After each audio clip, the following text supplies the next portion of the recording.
Hello hello hi friends, నమస్తే అందరికీ.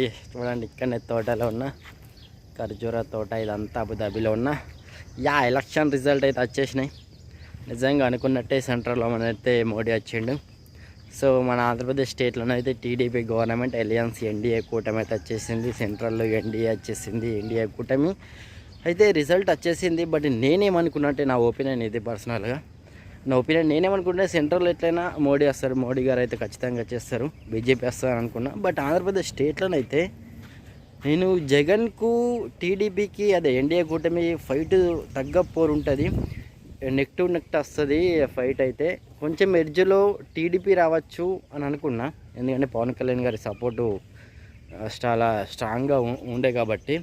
So అలా నేను అనుకున్నా. బట్ అనుకున్నట్టు రిజల్ట్ మొత్తం తారుమారు అయిపోయింది. నిజంగా షాకింగ్ రిజల్ట్ వచ్చేది మన ఆంధ్రప్రదేశ్లో అయితే. నిజంగా ఎన్డీఏ కూటమికి, మన అలయన్స్ కూటమికి అయితే, నిజంగా టీడీపీ కూటమికి అయితే మైండ్ బ్లోయింగ్ రిజల్ట్ అయింది. నిజంగా 135 సీట్స్ నిజంగా ఓన్లీ టీడీపీకి. అలాగే జనసేనకి 21 to 21 సీట్స్ గెలిచిందంటే నిజంగా మామూలు విషయం కదా. అలాగే బీజేపీకి 8, ఓన్లీ మన వైఎస్ఆర్సీపీకి ఓన్లీ 11 సీట్సే. 175లో ఓన్లీ 11 సీట్లే గెలిచింది. నిజంగా ఇదైతే నిజంగా ఆశ్చర్యం. నిజంగా ఓన్లీ వన్ సైడ్ ఎలక్షన్ అన్నట్టు జరిగిపోయింది. నిజంగా జగన్ అయితే ఘోరంగా ఓడిపోయాడు. బట్ కూటమి అయితే నిజంగా షాకింగ్ రిజల్ట్, నిజంగా మాసివ్ రిజల్ట్ అయితే నిజంగా ఆంధ్రప్రదేశ్ పీపుల్ అయితే ఇచ్చేసిండ్రు. అదే మన తర్వాత ఎంపీ సీట్లో కూడా కూటమికి 16 సీట్లు వచ్చేసినాయి. పాదర్ కన్నా ఎక్కడ ఎబోన్ వచ్చేసినాయి. ఓన్లీ టీడీపీకే పాదర్ వచ్చినాయి. జనసేనకి 2, అలాగే బీజేపీకి 2, 3 వచ్చినట్టున్నాయి ఎంపీ సీట్లు. అలాగే మన తెలంగాణలో మొత్తం 10 ఓట్లల్లో 8 కాంగ్రెస్, 8 బీజేపీ, 1 ఎంఐఎం. బీఆర్ఎస్ అయితే అడ్రస్ లేకుండా పోయింది. ఇది ఒకటి ప్రాంతీయ పార్టీ మన బీఆర్ఎస్. నిజంగా ఘోరంగా ఓడిపోయింది. ఇదైతే చాలా బాధాకరం. అట్లీస్ట్ ఒక్క సీట్ అని వచ్చేది ఉండే. బట్ ఓట్ షేరు బాగా డ్రాప్ అయిపోయింది. తర్వాత సీట్లు కూడా రాలేవు. నిజంగా అనుకున్నట్టు రిజల్ట్. కానీ సెంట్రల్లో మాత్రం బీజేపీకి మెజారిటీ రాలేదు. ఎన్డీఏ కూటమి విన్ అయింది, బట్ బీజేపీకి మెజారిటీ రాలేదు. తర్వాత మన టీడీపీ కానీ, తర్వాత అక్కడ బీహార్లో జేడీఎస్ సపోర్ట్తోని కూటమి విన్ అయింది. బట్ బీజేపీకి అనుకున్న మెజారిటీ రాలేదు. 400 బార్ అన్నారు, బట్ 274 సంథింగ్ ఎంతనో ప్యాక్ అయిపోయింది. నిజంగా రిజల్ట్ అయితే ఆ విధంగా వచ్చేసింది.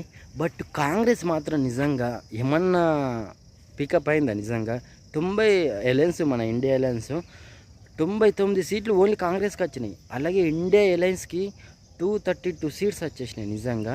అలాగే మన బీజేపీ ఎన్డీఏ అలయన్స్కి అయితే 294 వచ్చినాయి. 294 ఎన్డీఏకి వచ్చినాయి. అలాగే ఇండియా కూటమికి అయితే 233 సంథింగ్ వచ్చినాయి. అలాగే ఓన్లీ కాంగ్రెస్ పార్టీ 99 సీట్లలో నిజంగా విన్ అయిపోయింది ఓన్లీ. నిజంగా యూపీలో మాత్రం రిజల్ట్ అయితే మైండ్ బ్లోయింగ్. నిజంగా కాంగ్రెస్ అయితే అక్కడ ఘోరంగా పడిపోయింది. ఇండియా కూటమి నిజంగా బాగా పికప్ అయిపోయింది అక్కడనైతే. సో ఫైనల్ అయితే మోడీ గారు పిఎం 3.0 లాంచ్ అయిపోతుంది. మూడోసారి పిఎంగానైతే ప్రధానమంత్రిగా ప్రమాణం స్వీకారం చేయబోతున్నాడు ముందు. సో నిజంగా ట్రెమండస్ రిజల్ట్. నిజంగా ఎక్స్పెక్ట్ చేయలేను రిజల్ట్ ఈ విధంగా ఉంటాయని. నిజంగా సెంట్రల్లోనైతే ఇండియా కూటమి ఇంత పికప్ అయితే నేను అస్సలు అనుకోలేను. ఓన్లీ 300+ బీజేపీకి వస్తాయి అనుకున్నా, బట్ అలా రాలేదు రిజల్ట్ అయితే. అలాగే ఆంధ్రప్రదేశ్లో కూడా నిజంగా మాసివ్ రిజల్ట్. నిజంగా ఎక్స్పెక్ట్ చేయలేను ఈ విధంగా. నేను ఏమనుకున్నానంటే లాస్ట్ ఫైనల్ డే జగన్ అయితే పిఠాపురంలో వెళ్ళి సభ పెట్టాడు నిజంగా పవన్ కళ్యాణ్ ఓడించాలని. నేను డౌట్ ఉండే, కానీ 21కు 25 జనసేన గెలిచిందంటే మామూలు విజయం కాదు. నిజంగా పవన్ కళ్యాణ్ గారి కృషికి నిజంగా హ్యాట్స్ ఆఫ్. చాలా బాగా విన్ అయిపోయింది వాళ్ళైతే. నేను బాగా దీన్ని ఏమంటారు, పాలిటిక్స్ బాగా చూస్తాను, ఏపీ పాలిటిక్స్ ముఖ్యంగానైతే. అంతకుముందు ఎలక్షన్ రిజల్ట్ రాకముందు చూసి అందరూ జగనే, ఎందుకంటే సంక్షేమ పథకాలు, ఉచిత పథకాలు బాగా ఇచ్చిండు. అమ్మఒడి అనుకుంటారు, తర్వాత ఫ్రీ బీస్ అని కూడా చాలా ఇచ్చిండు. కరోనా టైంలో బాగా హెల్ప్ చేసిండు. నిజంగా జగనే వస్తాడు అనుకున్నాను. నిజంగా రిజల్ట్ కూడా చాలా సర్వేలు అవి చూస్తే పబ్లిక్ ఒపీనియన్ జగనే వస్తాడు అన్నట్టుండే.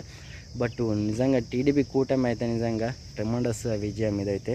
చంద్రబాబు గారు శపథం చేసినట్టు నిజంగా సీఎంగా మళ్ళీ అసెంబ్లీగా అడుగు పెడతానని శపథం చేసినట్టు నిజంగా మళ్ళీ ఒకసారి సీఎం అయ్యాడు. నేను చిన్నప్పటి నుంచి ఇటు కాంగ్రెస్ పార్టీ, టీడీపీ, చంద్రబాబు, తర్వాత ఇంతకుముందు మన వైఎస్ రాజశేఖర రెడ్డి ఉన్నప్పుడు వీళ్ళే వింటుండే చంద్రబాబుని చిన్నప్పటి నుంచి అప్పటి నుంచి ఇప్పటిదాకా ఇంకా చంద్రబాబు అధికారంలో ప్రతిపక్షంలో నిజంగా కొనసాగుతూ ఇప్పటిదాకా ఇంత స్టాండర్డ్గా ఇంత వయసులో కూడా స్ట్రాంగ్గా ఉన్నాడంటే నిజంగా గ్రేట్. నిజంగా ఇప్పుడు మళ్ళీ చంద్రబాబు నాయుడు గారు ప్రమాణం మళ్ళీ సీఎంగానైతే రాబోతున్నాడు ఆంధ్రప్రదేశ్కి అయితే. చూడాలి ఏ విధంగా ఉంటుందో రాజకీయం. నిజంగా ఏపీ పాలిటిక్స్ అయితే రసవత్తరంగా ఉంటాయి. ఎన్ని గొడవలు అయితే నిజంగా వైఎస్ఆర్సీపీ అధికారంలో ఉన్నప్పుడు బాగా టీడీపీ వాళ్ళని బాగా హింసించింది. చంద్రబాబు నాయుడు గారిని జైల్లో కూడా పెట్టేసింది. నిజంగా లోకేష్ని బాగా తిట్టిండ్రు. ఒక గూండా రాజకీయం లెక్క అయిపోయింది. బట్ ఇప్పుడు టీడీపీ వచ్చింది. సో వీళ్ళు ఏ విధంగా చేస్తారో ఎంత రచ్చ చేస్తారో మొత్తం వన్ సైడెడ్గా అయితే కూటమి అయితే విన్ అయిపోయింది. వీళ్ళది ఎట్లుంటుంది ఇప్పుడైతే, ఎందుకంటే 5 సంవత్సరాల ప్రతిపక్షంలో చంద్రబాబు నాయుడు గారు చాలా ఇబ్బంది పడ్డారు చంద్రబాబు. సో ఇప్పుడు అధికారం వచ్చింది. సో మొత్తం 135 ఓన్లీ టీడీపీకే. అలయన్స్ కంటే మొత్తం 164 సీట్స్ అయితే వచ్చినాయి. సో చూడాలి ఏ విధంగా ఉంటుందో పాలిటిక్స్. నిజంగా మంచి టైంపాస్ ఎంటర్టైన్మెంట్ నాకైతే అబ్జర్వ్ చూస్తూ ఉంటా. ముఖ్యంగా ఏపీ పాలిటిక్స్ సెంట్రల్లోనైతే రాహుల్ గాంధీ గారు నిజంగా అక్కడ వయనాడ్లో, తర్వాత ఇక్కడ రాయబేరీలో 2 చోట్ల అయితే విన్ అయ్యారు. బట్ ఒక్కటే దాంట్లో రాజీనామా వేసి ఒక దాంట్లో కొనసాగుతారు. నేనైతే రాయబేరీలో కంటిన్యూ కొనసాగుతారు అనుకుంటున్నా యూపీ. సో కేరళ, వయనాడు ప్రియాంక గాంధీ గారు పోటీ చేస్తారేమో ఫ్యూచర్లో, చూడాలి. సో నిజంగా అనుకున్నట్టు రిజల్ట్ అయితే షాకింగ్ వచ్చినాయి. నేను ఏమనుకున్నా ఇంకా పవన్ కళ్యాణ్ ఓడిపోతాడు అనుకున్నా పిఠాపురంలో. బట్ మొత్తం చేంజ్ అయిపోయింది. వన్ సైడ్ అయిపోయింది నిజంగా ఏపీలోనైతే. చూస్తున్నారు ఇదే ఖర్జూర తోటలు ఇక్కడనే ఉంటానైతే అబుదాబీలో ఉన్న జాబియాస్ ఇక్కడనే. సో మంచి వాతావరణం, మంచి గరమన్న టైంలో ఇప్పుడు టైం అయితే 6:30 అవుతుంది. మంచిగా పీస్ఫుల్గా ప్రశాంతంగా మంచిగా ఉంది. నిజంగా నా ఒపీనియన్ని మీతో షేర్ చేసుకుందామని ఈ వీడియోని అయితే రికార్డ్ చేస్తూ ఉన్నా. ఇది ఓవరాల్గా నచ్చినట్టయితే లైక్, సబ్స్క్రైబ్ చేసుకోండి మన ఛానల్ని తప్పకుండా.